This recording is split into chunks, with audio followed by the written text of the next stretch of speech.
There are known knowns, known unknowns, and unknown unknowns. But there are also unknown knowns. The ancient and esoteric order of the jackalope is devoted to unearthing and sharing this knowledge.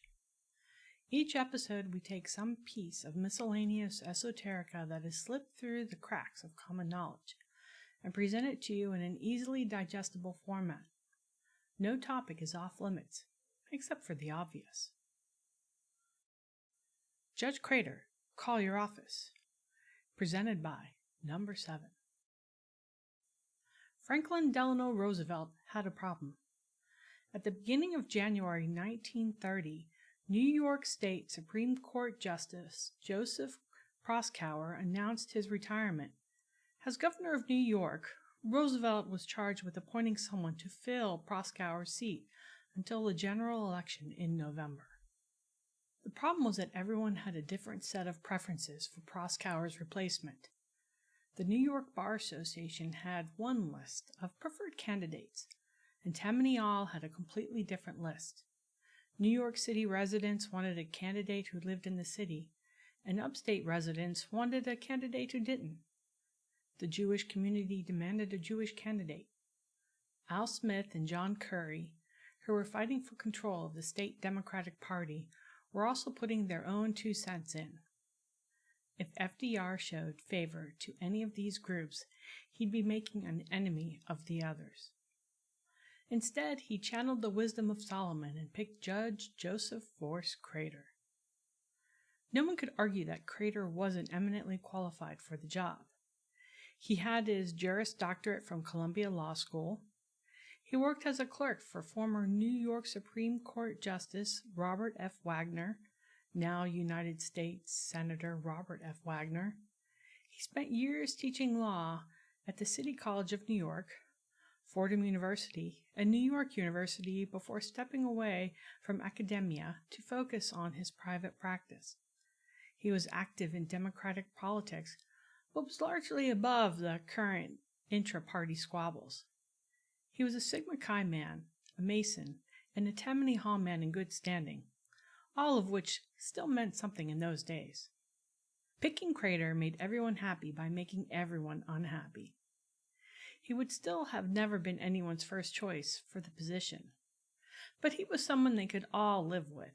He was widely expected to win a full 14-year term in the November elections.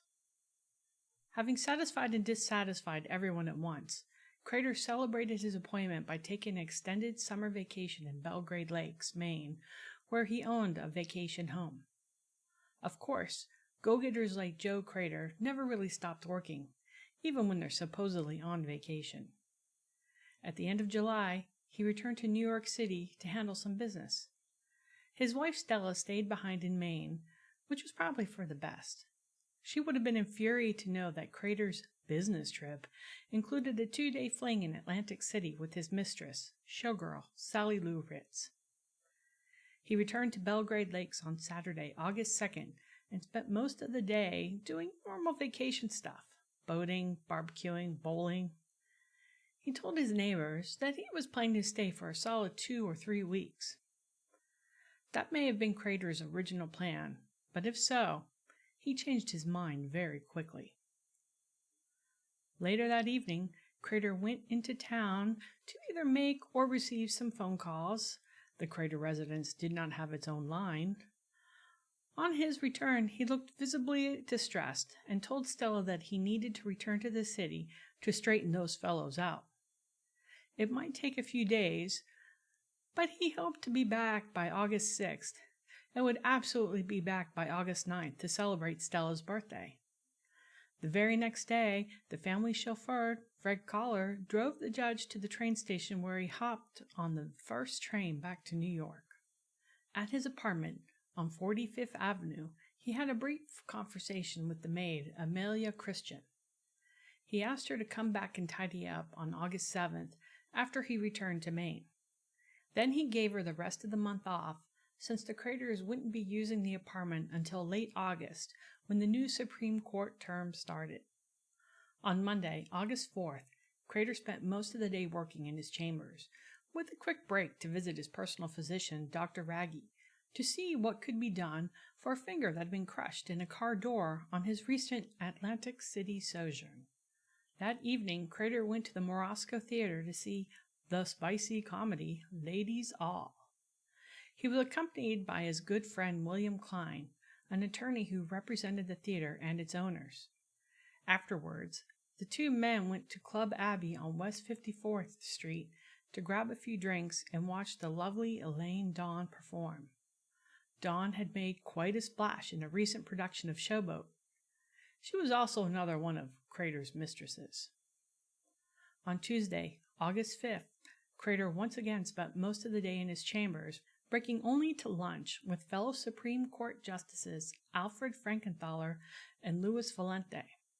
That evening, he went to Dr. Raggy's home on 130 West 11th Street for a light dinner and a few friendly hands of poker. On Wednesday, August 6th, Crater returned to his chambers and spent most of the day destroying various papers. At one point in the morning, attorney Simon Rifkin dropped by the office. Rifkin had been Crater's hand-picked replacement as then Justice Warner's legal secretary, and the two had been friends ever since. It's unclear what they talked about. Crater also sent his assistant Joseph Marr out to cash 2 checks, one for $3,000 drawn on Chase National Bank, and another for $2,150 drawn on the Empire Trust Company. When Marr returned, Crater asked for his assistants to help carry several cases of paper and a safe deposit box up to his apartment.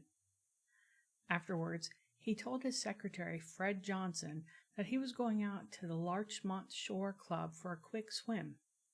Instead, he went out to the Epicure restaurant on Stone Street and had a quick lunch with attorney Martin Lippman.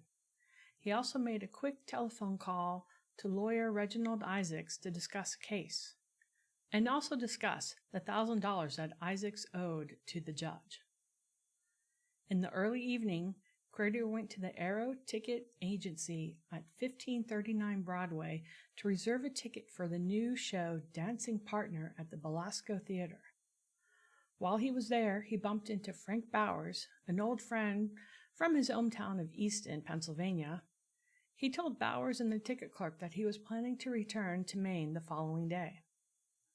Then Crater walked down to Billy Hawes' Chop House at 322 West 45th Street. He spotted William Klein and Sally Lou Ritz, who were dining together. The judge joined them for dinner and seemed to be in high spirits.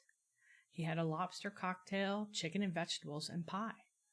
When he finished his coffee at 9:15, Crater had already missed Dancing Partner's 8:40 curtain call. He wasn't terribly worried. He had seen a preview of the show in Atlantic City 2 weeks earlier, and he had plenty of time to catch the second act. He bade his farewell to Klein and Ritz as they hailed a cab and started ambling down 45th Street towards 9th Avenue.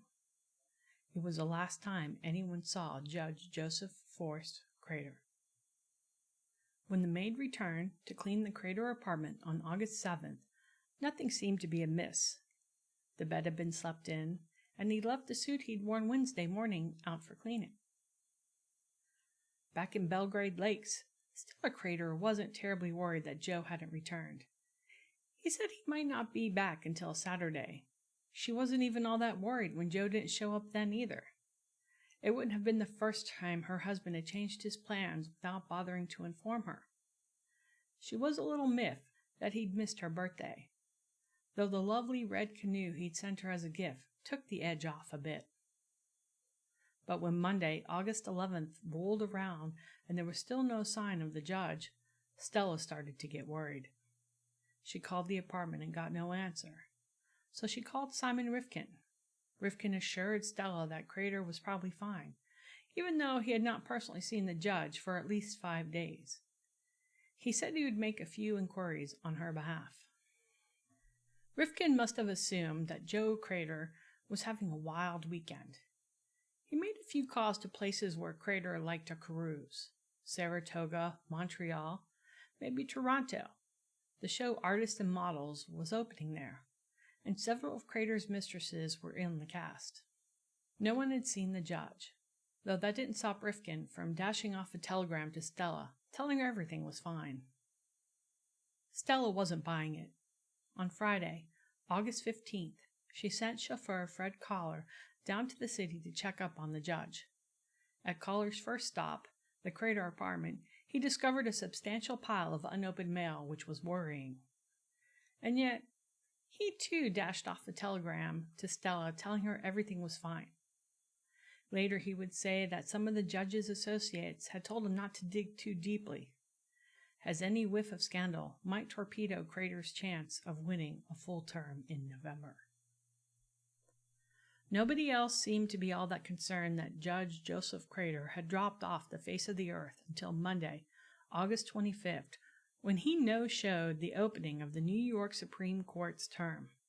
Chief Justice Louis Valente called up to Belgrade Lakes to check up on his junior colleague. He briefly talked to an incoherent Stella. Constant worry was making it difficult for her to eat or sleep. Now Valente was worried. He called Rifkin, who pulled some strings with Senator Wagner's office, and engaged the senator's bodyguard, former NYPD detective Leo Lowenthal, to make some discreet inquiries on their behalf. They were still concerned the judge was having an extended fling, and didn't want anything personally or professionally embarrassing to get out. Lowenthal tried to gain entrance to the Crater's apartment, but was turned away by the superintendent. The idea of a discreet inquiry went out the window on August 29th, when Stella Crater returned to New York and started frantically calling everyone she could think of, including Rifkin, Valente, and Klein. She called Mayor James Walker, one of Crater's Tammany Hall friends. She also called Martin Healy. Healy was the district leader of Tammany Hall's Cayuga Club, the same branch that Joe Crater was president of. Healy was also the subject of an ongoing criminal investigation for allegedly selling a judgeship to one George Ewald for $10,000. District Attorney Thomas Crane had declared Crater to be a person of interest in the investigation. No one is quite sure what they discussed, but it must have been very reassuring. Stella calmed down and returned to Belgrade Lakes the next day. Tipped off by the frantic calls Stella had been making, the New York World broke the story of Crater's disappearance on September 3rd. No longer able to deny it, Simon Rifkin went to the police and filed a missing persons report, as did Stella Crater a few days later. The judge had now been missing for 28 days. The police, led by Detective Edward Fitzgerald, searched the Crater apartment and discovered no signs of foul play. Only one suit was missing from the judge's wardrobe, the brown one he'd been wearing on August 6th. Oddly, the judge's pocket watch, pen, and hard case were still at his desk, though he usually carried those items with him at all times.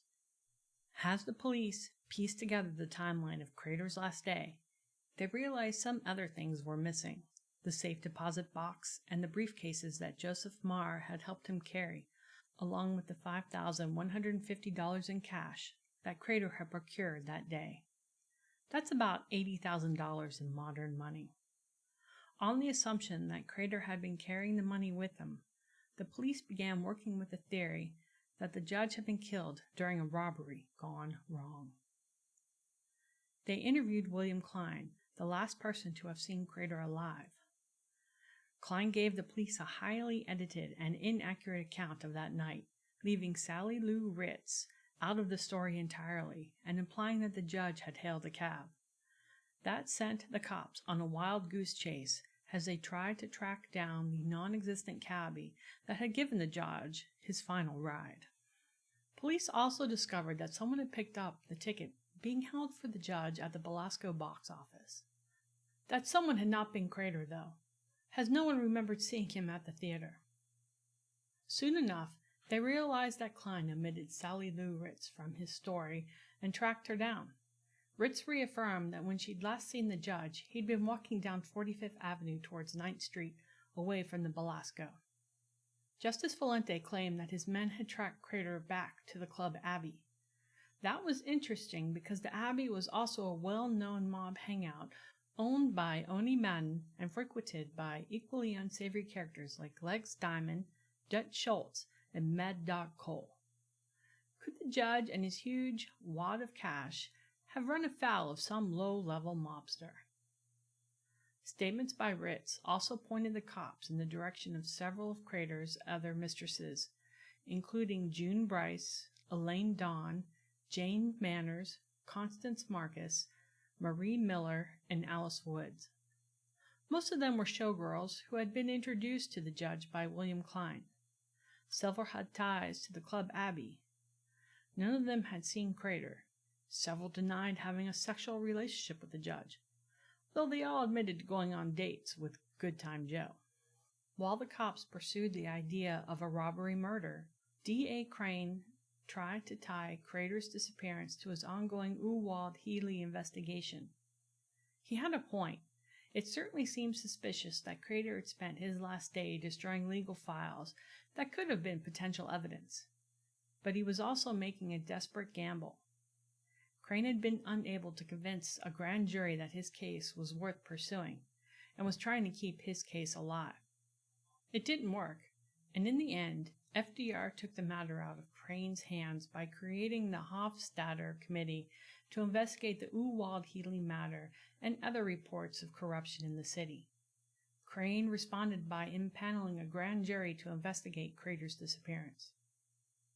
Simon Rifkin, who was representing Stella Crater, vigorously denied that the judge's disappearance had anything to do with the Uwald-Healy scandal. He favored the robbery-murder angle, though his client preferred the idea that her husband was somehow still alive. There was almost no chance that Crater was among the living, but just in case he was, the police put out a missing persons circular with his description. Born in the United States, age 41 years, height 6 foot, weight 185 pounds, mixed gray hair, original dark brown, thin at top, parted in middle, slicked down, complexion medium dark, considerably tanned, brown eyes, false teeth upper and lower jaw, good physical and mental condition at time of disappearance. Tip of right finger somewhat mutilated due to having been recently crushed. Wore brown sack coat and trousers, narrow green stripe, no vest, either a Panama or soft brown hat, worn at rakish angle, size 6 5/8, unusual for his height and weight. Clothes made by Vroom, affected colored shirts, size 14 collar, probably bow tie. Wore tortoise shell glasses for reading. Yellow gold Masonic ring, somewhat worn. Maybe wearing a yellow gold square-shaped wrist watch with yellow strap. The New York World tried to help out by offering a $2,500 reward for any information about Crater's disappearance, and the Board of Aldermen chipped in another $5,000. As a result, the police hotline was ringing off the hook day and night, and almost all of the tips were hot garbage. Someone claimed to have spotted Crater at a boarding house in Cricket Hill, Virginia, making no effort to hide his identity. People in northern New Jersey called in numerous sightings of the judge, which later turned out to be sightings of his cousin Everett, who lived in the area. Folks in Augusta, Maine claimed to have seen Crater eating breakfast in a diner. Subsequent police investigations revealed that they had actually seen Crater on August 1st, before his disappearance. Someone claimed that Crater was hiding from the Uwald-Healy investigation at a lodge in the Adirondacks, owned by Al Smith's son-in-law, Timothy Cullinan, who didn't own a lodge. Someone else claimed he was hiding out at a house owned by fellow Justice Edward J. Glennon at Rouse's Point, up by the Canadian border. Not there either.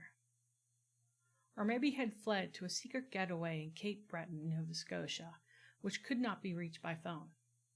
Police could find no evidence that Crater had ever been to Cape Breton.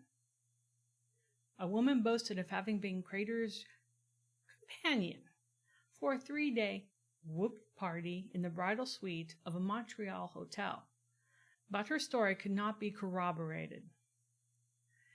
He was randomly spotted being shaved by a barber in St. John, New Brunswick.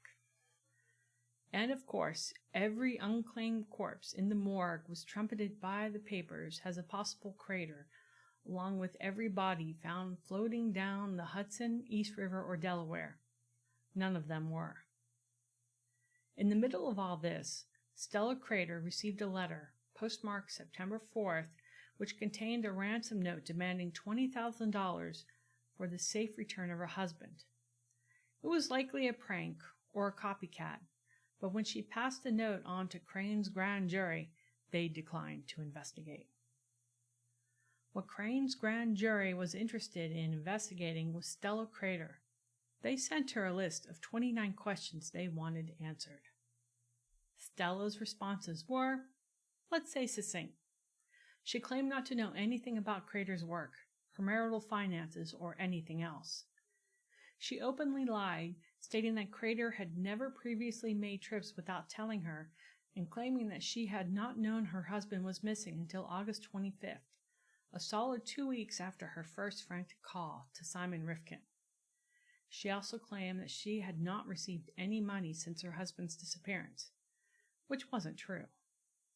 Rifkin had been cashing the judge's paychecks on her behalf and had also fronted her a personal loan. The grand jury found these answers unsatisfactory and issued several subpoenas trying to compel Stella to testify. As a result, Stella spent the entire rest of the year up in Maine, where New York subpoenas couldn't reach her. Even Maine investigators hired by the grand jury to interview her were turned away at the front door. Meanwhile, sightings continued to pour in from all over. He was spotted hiking in the Adirondacks and drinking at a Long Island roadhouse. Of course, that was when he wasn't ranging further afield, in Chicago, Illinois, Minot, North Dakota, Phoenix, Arizona, or Los Angeles, California. Someone even claimed to have spotted the judge boarding a tramp steamer headed for the West Indies. The grand jury met for 45 sessions, interviewed 95 witnesses, and compiled 975 pages of detailed testimony. On November 7th, they issued their final report. Evidence is insufficient to warrant any expression of opinion as to whether Crater is alive or dead, or as to whether he has absented himself voluntarily or is the sufferer from disease in the nature of amnesia or is the victim of a crime. Let's be honest, Crane was a terrible district attorney. He had no eye for detail, left loose threads dangling, and always seemed to ask the wrong questions.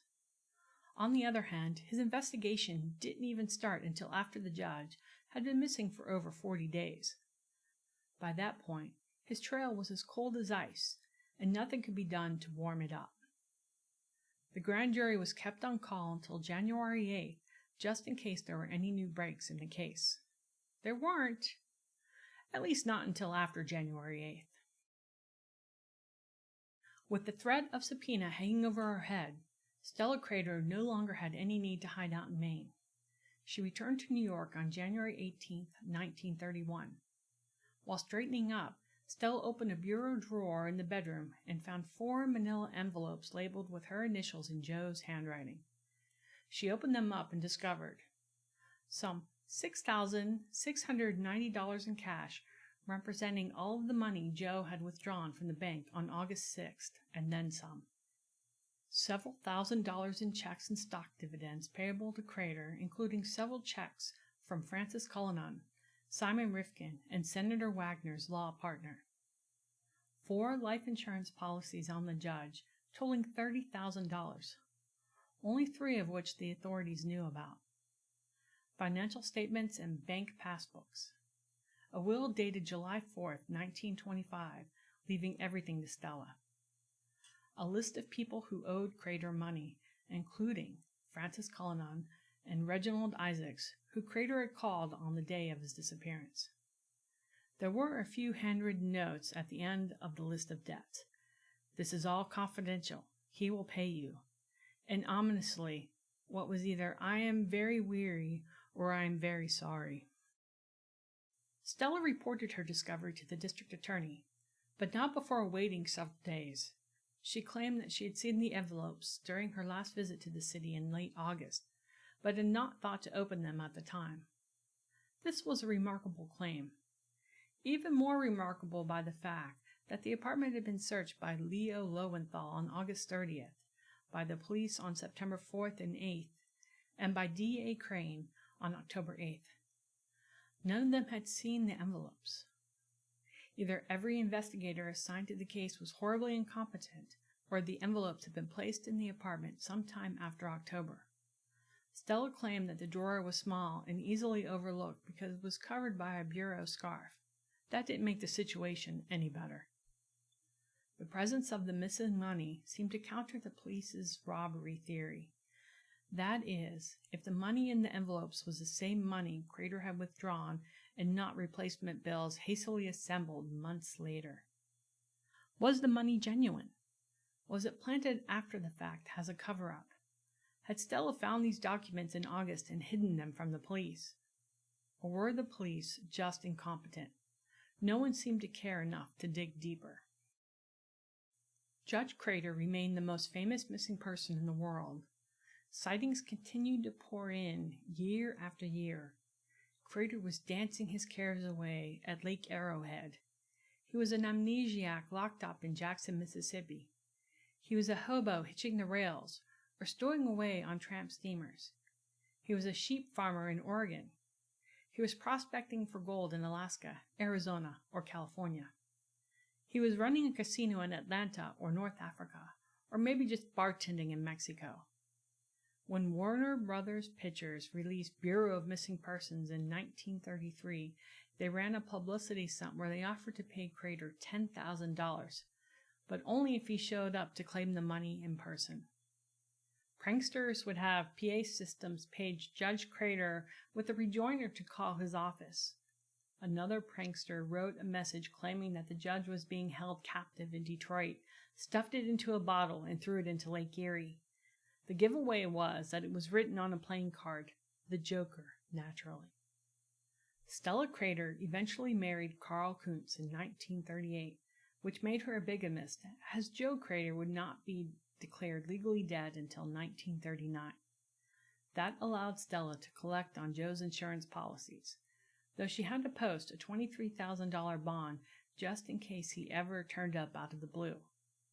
In 1961, she published her own account of the affair, The Empty Robe, which was entirely self-serving and somewhat less than edifying.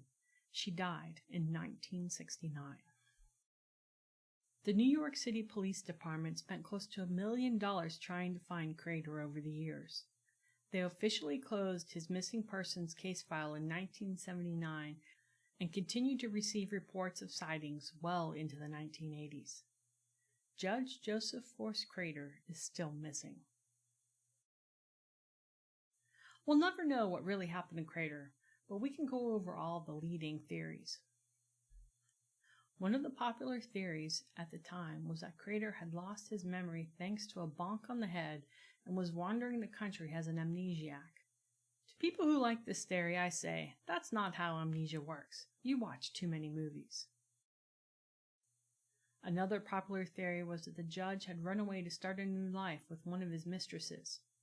This theory was bolstered by the fact that the police were initially unable to track down many of these mistresses, leading to rumors that they, too, had mysteriously vanished. Unfortunately for this theory, most of these mistresses were eventually accounted for. Elaine Dawn had checked herself into a hospital shortly after Crater's disappearance. June Bryce had been involuntarily committed to a mental hospital. Carney Marcus had left the city after the news broke, but she was eventually found. Also, fans of this theory can never seem to explain what was so compelling about Crater's mistress that he was willing to abandon his hard-won position and carefully constructed life for her, as opposed to, say, kicking his wife to the curb. Former Madam Polly Adler once claimed that Crater had a fatal heart attack while cavorting with one of her prostitutes. Rather than call the cops, she had some of her business partners in the mob dump the body in the Hudson. It seems unlikely that Crater would need the services of a prostitute, but people have done stranger things. It also seems very strange that Polly Adler did not see fit to put this theory into print.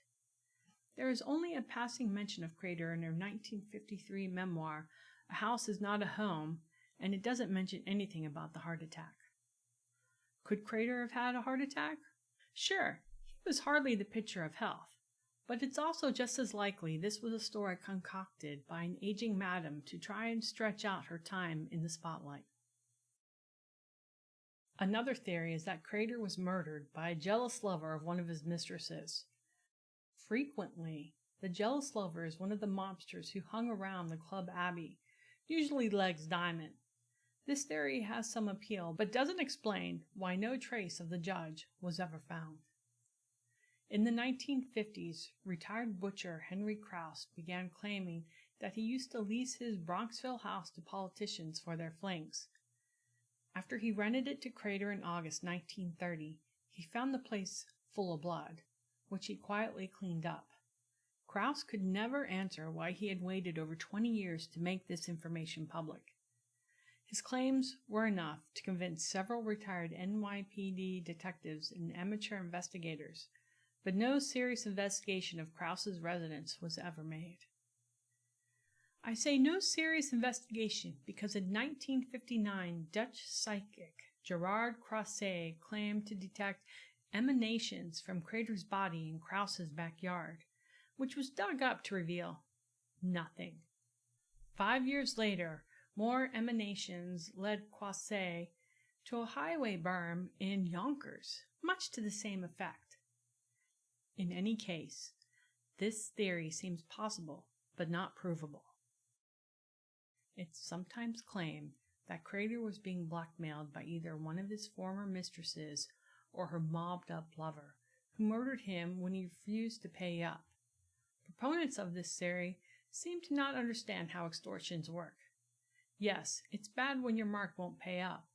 On the other hand, it's even worse when your mark is dead and can't pay up. Of course, if Crater wasn't going to pay up, why was he emptying his bank accounts? And why would a mafioso shake down Crater for mere money? Wouldn't it be far better to have a corrupt Supreme Court justice in your pocket?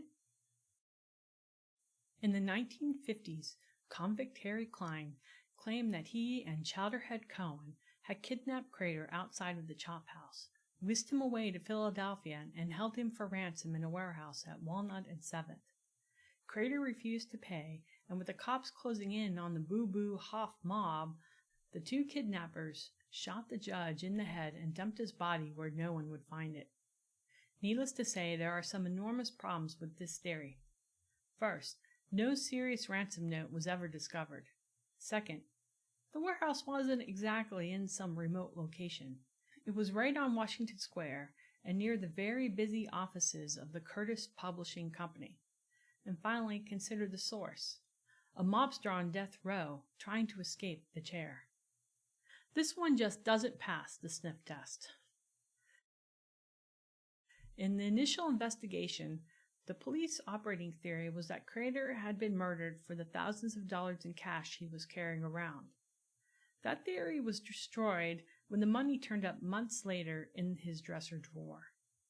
Then again, that assumes the money Stella found was the same money that Crater had withdrawn. It's still entirely possible he was shot by a crook for far less money, though that wouldn't explain why no one ever found a body. Now let's get to the juicy conspiracy stuff. One of the leading theories was that Crater's disappearance had something to do with the ongoing probes in the Uwald-Healy affair. It seems likely that the judge knew something. He was the president of Healy's branch of Tammany Hall, after all. His trip to Atlantic City in late July was apparently all about the Uwald-Healy. Some of the papers he destroyed at his office were apparently about Tammany Hall business, which may have also been the case for the papers that disappeared from his apartment. In this version of events, Crater left town voluntarily to avoid testifying on the corruption probe. That would explain some of the personal checks he wrote to himself, and why he left personally identifying items like his fountain pen and watch behind. Two problems. First, Crane's grand jury investigation was toothless, and everyone knew it. So there was very little reason for Crater to skip town to avoid it. He might have had reason to try and avoid testifying before the Hofstadter Committee, but that was impaneled some 6 weeks after his disappearance. And second, why did Crater stay dropped out of sight? He only had $5,000 on him. That was a lot of money, but not enough to live off indefinitely, especially if you were used to high-class standard of living like Joe Crater. Okay, then, maybe he was murdered by Tammany Hall to keep him quiet, not only about Ewald Healy, but also about the organization's ties to the mob. It wasn't without precedent.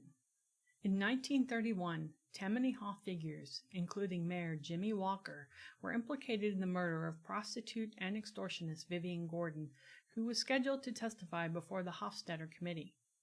But again, this makes no sense. Gordon's murder backfired and wound up exposing the corruption it was supposed to cover up. And who was Crater being murdered to protect? Martin Healy? You don't murder a big fry to protect a small fry. But what if Crater had been murdered to protect a bigger fry? The Republican candidate in New York's 1930 gubernatorial election, Charles Tuttle, suggested that Crater had purchased his Supreme Court seat from Franklin Delano Roosevelt. The money Crater had taken out of the bank was the final installment in FDR's payoff. Tuttle stopped short of suggesting that FDR had Crater killed to silence him. After all, that would be libelous, but he seemed perfectly willing to imply it. The Roosevelts did plenty of shady stuff, but it seems hard to believe they were involved here. After all, Roosevelt was the one who impaneled the Hofstadter Committee to take down Tammany Hall, something he wouldn't have done if he thought it would blow back on him. In his later years, Thomas Crane claimed that the reason he couldn't find any evidence in New York was that Crater had returned to Maine and been murdered there. The strong implication was that the judge had been murdered by his own wife. It's more likely than it sounds. Stella Crater behaved very suspiciously and actively avoided cooperating with Crane's grand jury. Her own memoir is filled with self-serving lies and omissions. She misrepresented how she first met Joe Crater. She lied about his extramarital affairs. She made contradictory assertions, like she knew nothing about their finances, but could assure you that they were all above board. A key figure in this story is one of Crater's mistresses, Constance Bramer Marcus. She had met Joe when she was working for Tammany's Cayuga Club and hired him to finalize her divorce. They then started a long-term affair. Crater regularly sent Marcus money, including a $90 check he wrote shortly before his disappearance. This would have felt very familiar to Stella, because it was almost exactly how she and Joe first met. She had hired Joe to procure a divorce from her first husband, started an affair with him, and then married him 5 years later. Did Stella murder her husband, suspecting he was about to leave her for a younger woman? It all sounds good to me, though again, totally unprovable. Or maybe Joe Crater took his own life. The judge spent his last several days on Earth putting all of his business affairs and finances in order. And he had signed his final letter to Stella with, "I am very sorry," or the ominous sounding, "I am very weary." These sound like acts of someone preparing for his own death. Friends didn't think it was possible. After all, he seemed so jovial and high-spirited in his final days. But who can really know the mind of another? Once again, though, this theory doesn't explain why Crater's body was never found. If you're going to go to all the trouble of cleaning up your affairs for your loved ones, you would probably also want to leave them a nice presentable corpse to bury.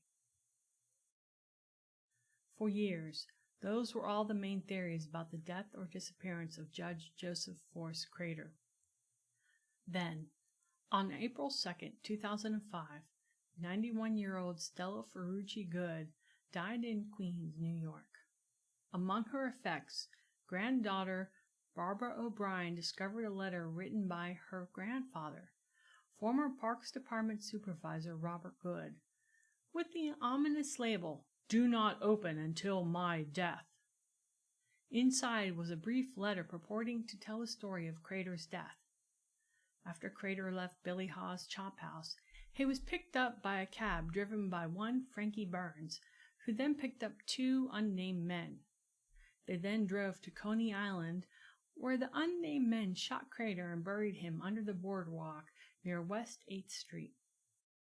Good had heard the story while out drinking with Frankie's brother Charles, a former NYPD police officer. Shocking if true, and also riddled with problems.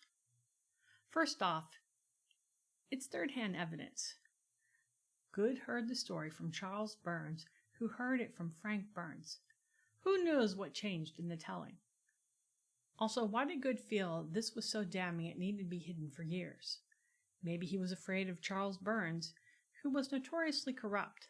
Notably, Burns had been one of the policemen guarding Murder Incorporated hitman Abe Kid Twist Reles when he was set to testify against his boss, Albert Anastasia, and then somehow fell from a 6th-floor window. It was common knowledge his bodyguards had been paid off, but nothing could ever be proven. Even so, why would Good be afraid? The letter doesn't implicate Charles Burns at all, and Frankie Burns is at best an accessory to murder. The real killers are the two unnamed men whose motives aren't explained. And there was also the matter of the burial site. That whole section of Coney Island boardwalk was torn up in the late 1950s to build the New York Aquarium, and there's no records of bodies being discovered during the construction process. There are articles online that claim skeletons were uncovered and quietly moved to a potter's field without alerting the public. These articles don't provide any references, though. The Ferrucci Good letter is an interesting coda to the story that doesn't actually answer any questions. There's no way to verify its contents unless you want to dig up every mass grave on Hart Island and start DNA testing all the remains. At this point, we'll never know what happened to Judge Joseph Force Crater. After almost a century, every trail has gone cold. All of the witnesses have died, and all of the physical evidence has crumbled to dust. For all we know, Joe Crater is still out there somewhere. He'd be 132 years old, but stranger things have happened. Key sources for this episode include Stella Crater's The Empty Robe, Sarah Pruitt's Vanished, America's Most Mysterious Kidnappings, Castaways, and the Forever Lost, and Richard Tofel's Vanishing Point. Tofel's book is probably the best if you're looking for more information, though it has the ever so slight disadvantage that was published right before the Ferrucci Good letter was discovered. Connections. Judge Crater was a solid Tammany Hall man. You know who else was a solid Tammany Hall man? The world's greatest salesman and gourmand, Diamond Jim Brady. We discussed Brady's life in Series 6's He Could Eat It All. And that's all for this week, Lodge members. Number 13 will be back in 2 weeks with a new episode, Burning Fire, Deep Water. Judge Crater, Call Your Office was written and produced by Dorothy White for the Ancient and Esoteric Order of the Jackalope and is released under a Creative Commons Attribution Non-Commercial Share-alike 4.0 International License. All rights reserved, all wrongs reversed. The script for this episode with sources, links, and more can be found on our website, orderofthejackalope.com. That's Order of the Jackalope with hyphens between the words. Do you have opinions about this episode? Why not share them over on our Discord server, The Warren? There's a link on the show notes and over on our website. Or tag one of our social media accounts. We can be found at Order Jackalope on Twitter, Instagram, Reddit, and Tumblr. If social media is not your thing, send us an email at jackalope@orderofthejackalope.com. We're looking for new lodge members. We'll initiate anyone into the secret mysteries, if they share a secret mystery of their own first. Visit our website and click Join Us for more information.